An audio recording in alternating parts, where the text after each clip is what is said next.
We have the beautiful producer, writer, director, Sophia Ellis. How are you today? I'm good on this great Sunday. How are you guys? Good. We're excited to have you. I'm excited to have a woman on here. We're coming up in the game, making our mark. So Yes, for I'm sure. really happy to have you. Oh yeah, she been on me like, hey, I tell her who we got coming up, and she's like, I was like, no, we got women coming up, Matter of Yes, fact, is hey, women in the film industry is a very underestimated and underrated ethnic group of people. So, well, and with that being said, that's one of the reasons I'm having you. You know what I'm saying? I missed out on you because I was trying to get you to be a part of my project, and you was like willing, but you was very busy. I caught you around your birthday time, but yeah. ain't no thing. But Miss Ellis, give us a bio, give us a rundown on you. Tell us a little bit about yourself. Okay. Well, my name is Sophia L.Ellis. I have to say the L part because IMDb, because apparently there's another Sophia Ellis out here. But my name is Sophia L.Ellis. I served 18 years in the military. I'm now a disabled veteran. I got into the film industry as I actually started writing a children's book series for about maybe 3, 4 years. It did really good. I was able to go to Hollywood, pitch it, do like a pitch fest to some producers. End up getting picked up. I still get calls from the day. It's been in Miami Book Festival, New York Literacy Festival. So the children's book did well. So I was like, let me branch out and do something a little bit more raunchier. So I did my LGBT novel, My King Looks Like Me, and that was self-published. I put it on Amazon, and the comments for the book was just so interesting. It was like, this should be a movie. Oh man, I love to see this on screen. So that's what actually prompted me to research about going to film school. So I ended up getting my associates in digital cinematography at Full Sail University, and ever since then I've been kind of running. My first short was Power, Love, and Karma. I entered into the Black Capital Film Festival out of Austin, and it won Best Short LGBT that year. And then my feature, My King Looks Like Me, because I converted that into a feature film, ended up winning the best LGBT at the same film festival. And that film festival had Viola Davis' husband in it. It had representation from Monkey Paw Productions, Will Packer, Shayla. She's actually one of my mentors with the Will Packer Productions. Anyway, but since then I've just been producing. I have about 7 shorts, 3 features. This last one I did was a SAG project, so that was pretty big, and it was a horror movie. I've been a post-production coordinator on HGTV HBO home renovation show called Home in a Heartbeat. Yeah, I also have first AD, second AD, creative director credits. And I'm also a writer, cinematographer. I just do a little bit of everything, okay? Do a little bit of everything. Because as a woman in Okay, the industry, you got to learn everything. But that's just we a little bit about me. My company is called Melon Behind the Lens Studio because at the beginning, I want to represent Black women behind the camera, not just always in front of the camera. And then later on, I just was like, well, I didn't want to exclude my Black kings. So then that's when I started just saying that it was just the Black culture behind the camera. okay. So I was reading the bio, or maybe I don't remember, but it maybe says you hail from Queens, maybe. Yeah. So I was born in South Carolina, but I was raised in Queens, New York. Yeah. Okay, so this is about my concept, and the reason I got my co-host to help me because the DFW area are growing, and it seems to be a film coming out every single day. Yeah. So the question for you that I have right now is, how do you see the DFW area? Do you see it as a hindrance, or do you see it as a plus? Just we're definitely growing. So I want to see your outlook on the DFW film community growing. Do you think that's a plus, or do you think that's Actually, so how I got to Texas was I was stationed in Killeen in Central Texas. So when I was making my decisions, and I got out the military, so when I was making kind of like my decisions to where to move to kind of advance my filming career, honestly, I picked Dallas over Houston just because Dallas is very much of a growing center for like Hollywood. Texas is already a cheap state to film in, so which is very good for independent filmmakers. So, and then Dallas just seems to have enough traffic to push it, but not too much traffic like Houston. Houston is kind of the storms, kind of is an iffy situation out there, and it's very close to New Orleans. So Dallas being kind of far out, a little bit more center, is able to generate, to me, more different types of films. Like you can do a romance, you can do a city, you can do an urban, you can do a rural. So Dallas to me, and it's growing, like Netflix is coming here. There's other smaller production companies that you probably wouldn't even know that does stuff that's associated with like HGTV, HBO, Paramount, Peacock. So yeah, like Dallas, it can and it's the center of LA and Atlanta, which Atlanta is now the Black Hollywood, right? So it is now, Dallas is the center of it and the cheapest amongst the three other major, which is LA, New York, and Atlanta. So yeah, if we do it the right way, Dallas can definitely be like the Midwest Hollywood, where Hollywood would want to come to get all of those people, because it is definitely growing. I see a new producer and director coming out almost once a month. So, and they're not doing like, foo-foo projects. They're doing like projects that really mean something, that catches the audience attention. And the acting is pretty good. Like there's some amazing talent here in Dallas. It really is. Now, I'm just like you. It's so crazy because I was born in South Carolina, but I was raised in Philly. So I'm a Philly girl. Okay. So that's what I want to ask you. Like, do you agree? Because I would go to New York sometimes. I would get like some stuff done in New York for acting, but I didn't really get on the ball until I came here to Dallas. So do you agree, if someone was kind of in like a bind where they wanted to get into the film industry, that it would be better to kind of start here in Dallas and then maybe work your way up to one of the bigger cities? Or like, how would you navigate that? Because I feel like I didn't really start getting opportunities until I came here, like you just said. Really? So, Okay. Yeah. Actually, I don't know. I'm kind of 50-50 on that. Like, as much as I live in Dallas, I understand how being in those more predominant SAG project cities could more benefit someone's career. So my sister, she lives out in Atlanta.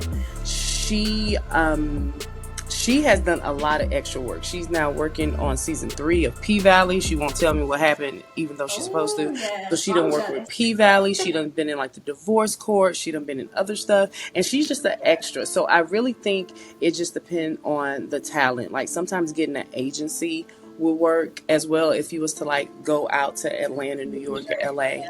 But those projects, to me, that's the one thing Dallas lacks of, is they don't have enough SAG projects or enough bigger audience projects to actually give those talents the credit to be SAG eligible. Like there's a SAG office here, but there's not enough projects of that sort. If you want to shoot commercials, you got to go to Austin, and then even through then you still have to get an agency to do it. Up here in Dallas, the only way you really get commercials is if you kind of have an agent, or if you're plugged into one of the Facebook groups that be like, hey, we have a casting call, blah, blah, blah. So to me, it's a little bit harder because the projects are few and far between than it would be in LA, New York, and Atlanta. Like out there, the projects are every day, all day. It's like, it's an unlimited amount of projects that you can audition for. I feel like Dallas is a little bit easier because maybe they just want fresher face. Yeah. It's great. It's my 50. And I Because love I how even you said look my for next fresh project faces, I'm doing because is I in Atlanta. we had a because I want discussion some about fresh that, and I was faces. like, am I being in my feelings? Because I understand a lot of Yeah, people I kinda work just with wanted- who they're comfortable with, they know how they work with, but I'm like, I just, you know. I mean, to me, it's I just get it. it's once you working with a somebody you get comfortable. You get comfortable. I mean, the reason we're on this podcast is because she featuring in my film. You know what I mean? So I get to know her personality. Yeah, she's interested in doing the podcast. But my next question to you is one of the questions we all struggle with. So I come from the film world, okay? Well, the music world.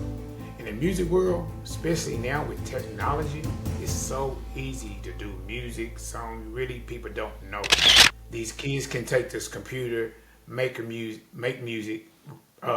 do the music, record it, almost mix and master. AI do it almost for you. So it's pretty easy. So I say that to talk about some of the hardships in film. Would you say it's on a scale from 1 to 2 to 3? Is it easy? Is it or is it hard financing a film?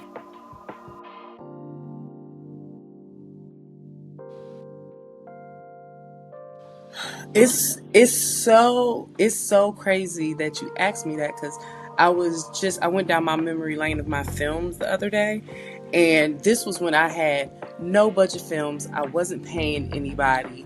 It was my friends. I was like, hey, can I teach you how to do first AD? And it was like, sure. And I was just teaching random people. I had the Sony FS5 too that I got from my film school, and it was just me and my scripts. And I went back and looked at it, and I noticed the passion and the resilience and just the love I have for film when it was just me at a more of a entry level for film, if you would say. Now, because funding is so big, like, let's be honest, no one wants to do a film project and not get paid for it. Everybody on set wants to get paid, but that can be a hindrance with how the economy is going. Some people got to have 2 or 3 jobs just to pay for their basic bills, nevertheless have some extra money on the side for their filming. Trying to find investors is pretty difficult, because then they're going to want some kind of business plan for a return on investments. Right now I'm crowdfunding my next project, and godly, it's a freaking nightmare.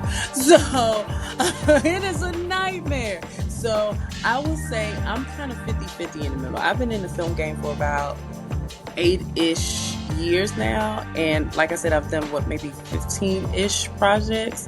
I definitely love filming when I was at the beginning, before I tried to make it a bigger budget, before, like, when everyone was just in it just because of the love for like filmmaking and stuff.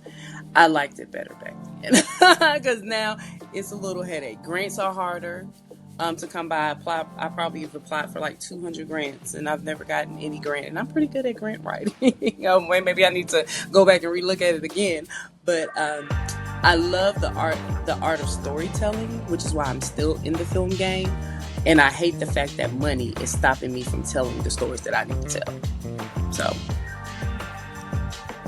let's talk about not now and not in the future, but talk about your body of work and projects. We can maybe Google or look you up and see, you know what I mean, any project any body of work you want to share with us? Yeah, so for the first like maybe 6 years, I was so secretive of my projects. People can be so critical when they watch stuff, and I'm a Virgo, so that explains a lot. So I wasn't even putting my stuff out. Like, I would produce it, put it in film festivals, let it get its, officially select award-winning statuses, and I won't do anything. I won't say anything about it. But now I said I'm going to put it out more. Most of my stuff is on MBTL Studios YouTube channel. It's also on my website, which is www.mbtlstudios.com. I just actually opened up my first feature to be seen on there, because it's now out of the film festival circuit. So now people can see My King Looks Like Me, and I was actually thinking about putting that on Tubi, since, because I can. I don't have anything on a streaming app, so because I make films with an intention, with intentions, and I don't want to put it out, people watching, be like blah, and toss it to the side. Like, I want people to have conversations and talk about it years and years to come. So I'm working on that, but I have some out there. That is some Virgo stuff. I have some out there. Yeah. My shorts are definitely open to to view, and most of those I was a cinematographer, and some of them I even edited. So yeah. Right. But the films I have coming up next is I'm doing a project in Atlanta at the end of January. It was a feature, but we changed it to a short because we ended up getting a film broker, an interested film broker that would like to fund the feature. But it's called Coco's Epic Baby Shower Weekend. It's about these two families that come together. A lesbian couple decides to have a baby through surrogacy, and the two crazy families come together and make the baby shower just the most epic weekend ever. So it's kind of like house party mixed with girls trip, mixed with bridesmaids. So it's crazy. I end up casting some stand-up comedians, some comedic influencers on the project, and yeah. So that sounds interesting. Yeah, Are you directing it? Yes. Me and my partner, we're directing. She has more of a role in front of the camera, so I probably do more of the directing since she's one of the main characters. But yep. Yeah, so we're pretty excited about the project because you never see a baby shower movie out. There's no baby shower movies that's out. I've looked. There's Christmas movies, there's family reunions, there's weddings, there's funerals, but no one has made a movie about a baby shower. So that's cool. I want to see that myself. When did you say it was coming out? We don't even start filming until like the first weekend of February. So we're hoping that it could come out and be released by the end of February because it's a short, so it's not going to take long to edit. But yeah, we're going to make sure we put it out for like Women's History Month, LGBT Pride Month, the summer months, and hopefully by the summertime we're able to get the full funding and then we can shoot the feature. Okay, so that's the next project coming up. You say you're going to shoot a short, right? Yeah, that is the short. And just to kind of get my hands behind the camera, I'm a writer, so I have like 24 dating scripts. I think between now and probably February, because I want to drop something, I want to actually drop a project in Black History Month. I think I'm going to, kind of be behind the camera as a cinematographer and shoot like a short. See if I can get like a crew and cast together to shoot one of the shorts that I've written. Okay. Well, when it comes time for you holler at me, anything I can do, I do, just because I'm addicted. I love film. That's one of the reasons we're doing this podcast. I want to say plug any project, but you already told us. Where can we find you on social media and everything else? Okay. Let me say one more project. So the project I did earlier this year was Supermoon. Now that one is definitely a project I'm not holding on to, but it has a purpose. So Supermoon is about a group of intelligent Black people that end up stumbling upon this story about a woman who was killed brutally in the early 1900s. And so in her killing, she then comes in.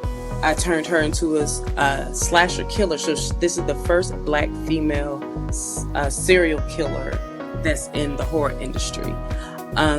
So I was able to get Kim Coles from Living Single, Brumman from Martin, and Goldie from Flavor of Love. They're in it, and also some local Dallas talent. And yeah, like that story right there is pretty. And we shot it earlier this year. It's a SAG project. It's my first and only SAG project. Probably won't do another SAG one for a while because that was a headache. But yeah, that one is pretty dope. It's pretty because it's an original story, and it once again put a Black woman in has a presence in a male dominating field because that's hard. Oh, I love that. Okay, Sophia, we appreciate you